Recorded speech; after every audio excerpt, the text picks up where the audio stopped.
All right, my name's Justin Mockmer, and I'm going to be doing my educational thinker presentation on Confucius. Most people probably heard of Confucius, whether it be in school or online or on a fortune cookie paper. But other than that, most people don't know too much about him. You may have heard his quotes, but as far as his background and his overall influence, it's just not common knowledge. So I figured that's why I'd pick him.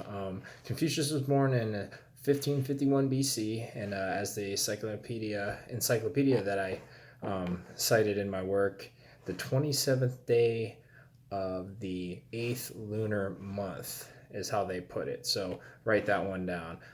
Although he was a child of a nobleman, he grew up in poverty due to the death of his dad.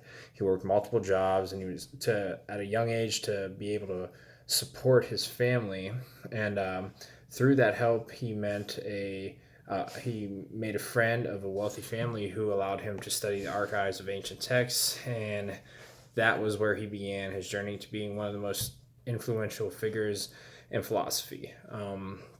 Some of his ideas were that education should be for everyone.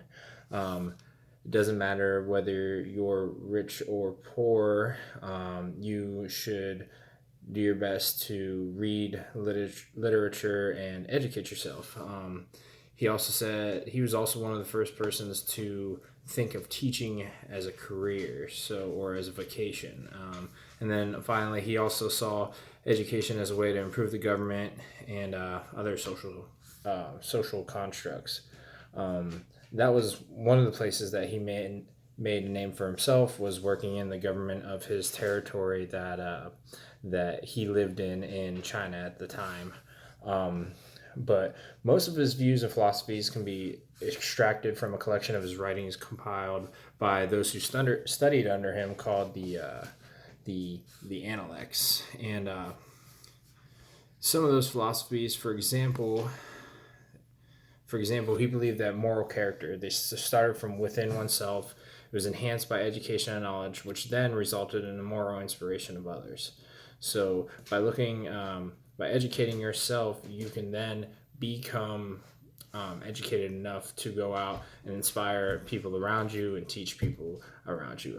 He also believed that knowledge was pretty much exclusively gained through education, through literature, arts, and studies and things like that. Like I said, the way that he saw it was he went through the ancient texts at the place of archives that his friend let him go to, and that's how he kind of built it up. And he saw that as the main mode of gaining knowledge, so to speak. And then he also believed that good moral character was more important than things such as popularity or wealth. So being very, very smart was more important than being very, very rich.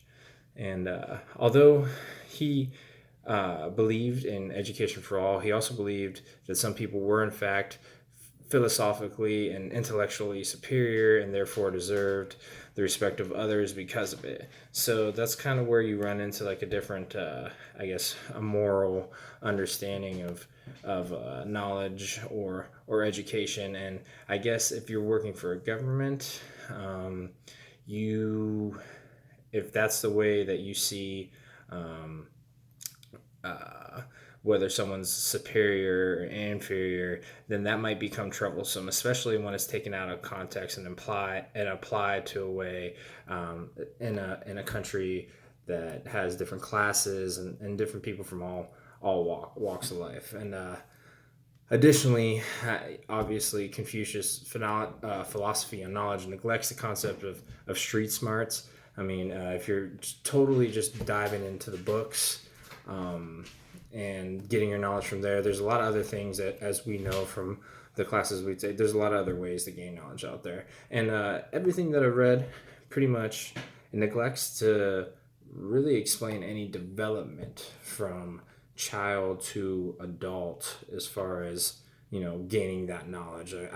I get it that you can go into books and you can read all you want, you can become the smartest person ever, but when does that start, and how is knowledge gained as a kid as opposed to someone who it has the mental capacity to go in and sit down in front of a book and teach themselves. So that's about what I got for Confucius.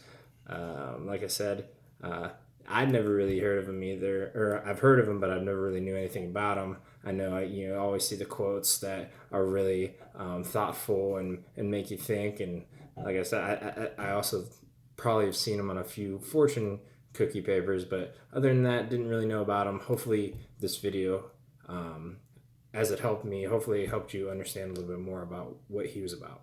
Thanks.